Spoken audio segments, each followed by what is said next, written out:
శ్రీ లక్ష్మీ నరసింహశాస్త్రి ఆలయ ప్రధాన అర్చకులు గుప్తా గారు, మా కోశాధికారి నాగరాజు గారు, గోపాల్ గారు, అదేవిధంగా రమణ గారు, ఆలయ కమిటీ సభ్యులు ఈరోజు రేపు నెల ఫిబ్రవరి నెల 14, 15, 16వ తేదీలు 3 రోజులు శ్రీ లక్ష్మీ వెంకటేశ్వర స్వామి దేవస్థానం నందు భక్తుల సహకారంతో అనంతపురం నగరంలోనే ప్రప్రథమంగా మహాకుంభాభిషేకం అనగా ఈ ఆలయం నిర్మాణం జరిగి ప్రతిష్ట జరిగి 2 పుష్కరాలు పూర్తయిన సందర్భంగా 14, 15, 16 ఫిబ్రవరి నెల 3 రోజుల కార్యక్రమం మా దిగ్విజయంగా ఏర్పాటు చేయడం జరిగింది.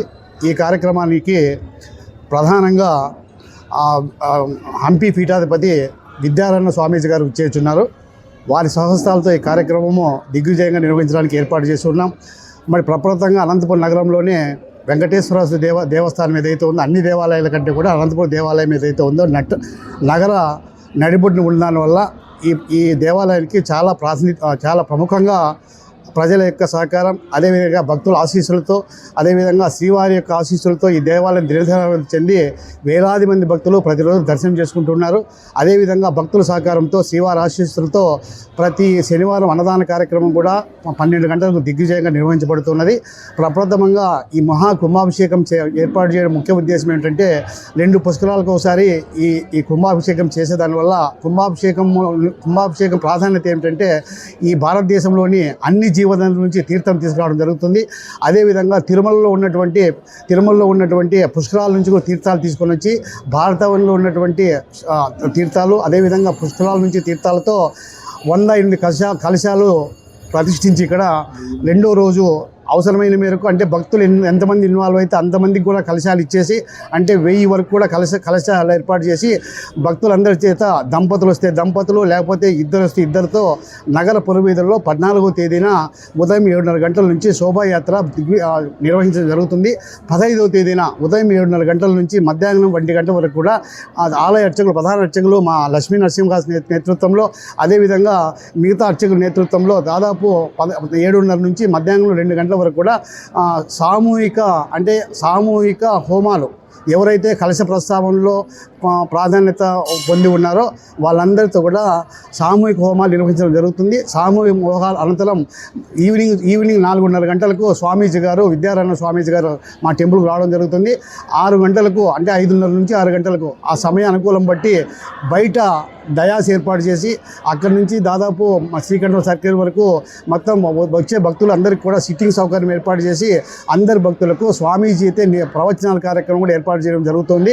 అదేవిధంగా 16వ తేదీన ఉదయం 7 గంటలకు శ్రీ స్వామీజీ గారిచే ఎవరైతే కలశ స్థాపనలో భాగస్వాములై ఉన్నారో 1000 వరకు వారి స్వహస్తాలతో స్వామీజీ ప్రధానంగా 26 కలశాలతో మా ప్రధాన అర్చకులు, అదేవిధంగా స్వామీజీ గారు కుంభాభిషేక కార్యక్రమం నిర్వహించడం జరుగుతుంది. దాని తదనంతరం భక్తులు అందరూ ఎవరైతే ఇన్వాల్వ్ అయి ఉన్నారో ఒక్కసారి ఆలయంలో ఉన్నటువంటి తేజస్సు పట్టణంలో నగరంలోని ప్రజలకే కాకుండా అందరికీ కూడా ఈ దేవుని యొక్క శక్తి ప్రసాదించి భక్తులందరూ కూడా సుఖాలతో ఆనందంతో ఉండే విధంగా ఉండాలనే ఉద్దేశంతో ఈ పెద్ద కార్యక్రమం చేపట్టడం జరిగింది. కాబట్టి మీరందరూ కూడా ఈ కార్యక్రమంలో భాగస్వాములే విధంగా మీ పత్రికల్లో, ఎలక్ట్రానిక్ మీడియాలో ప్రచురించి ఈ కార్యక్రమంలో మీరు కూడా భాగస్వామ్యులు కావాల్సిన సందర్భంగా వినయపూర్వకంగా మీ ద్వారా అనంతపురం నగరంలో ప్రజలకు కాకుండా ఈ జిల్లాలో ఉన్న ప్రజలందరికీ కూడా వినయపూర్వకంగా విజ్ఞప్తి చేస్తూ పివి రమణారెడ్డి, అధ్యక్షులు, ఆలయ committee, Lakshmi Venkateswara Swami Devasthanam, Srikantam circle, Anantapuram. Thank you. మా పేరు ఆలూరు లక్ష్మీ నరసింహశాస్త్రి. ఈ దేవస్థానం నిర్మాణం నుంచి స్వామివారి సేవలో ఈరోజు దాకా భక్తుల యొక్క సహాయ సహకారాలతో ఆలయ కమిటీ వారి యొక్క అభినందనలతో ఈ యొక్క కార్యక్రమం జయప్రదం చేయడం జరుగుతూ ఉంది. 2000 సంవత్సరంలో ప్రతిష్టా కార్యక్రమం నిర్వహించి ఇప్పటికీ 24 సంవత్సరాలు పూర్తి అయింది. ప్రతి పుష్కరానికి ఒక్కొక్కసారి కుంభాభిషేకం నిర్వహించడం జరిగేటువంటి విషయం. అయితే మన ఈ ఆంధ్రప్రదేశ్లో దాదాపుగా ఏ దేవాలయాల్లో ఏదో మించి శ్రీశైలం ఇత్యాది పెద్ద పెద్ద దేవాలయాల్లో జరుగుతుంటాయి. కానీ మన అనంతపురం జిల్లాలో ఎక్కడా కూడా లేని విధంగా 24 సంవత్సరాలు పూర్తి చేసుకున్నటువంటి సందర్భంగా సహస్రఘట కుంభాభిషేకం నిర్వహించాలన్నటువంటి ఉద్దేశంతో స్వామివారి ఆశీస్సులతో ఈ యొక్క కార్యక్రమం చేయడం జరుగుతూ ఉంది. ఈ కార్యక్రమానికి అనంతపురం జిల్లానే కాకుండా అటు కర్ణాటక రాష్ట్రం నుండి కూడా అత్యధికంగా భక్తులు పాల్గొనడం విశేషమైనటువంటిది సేవ.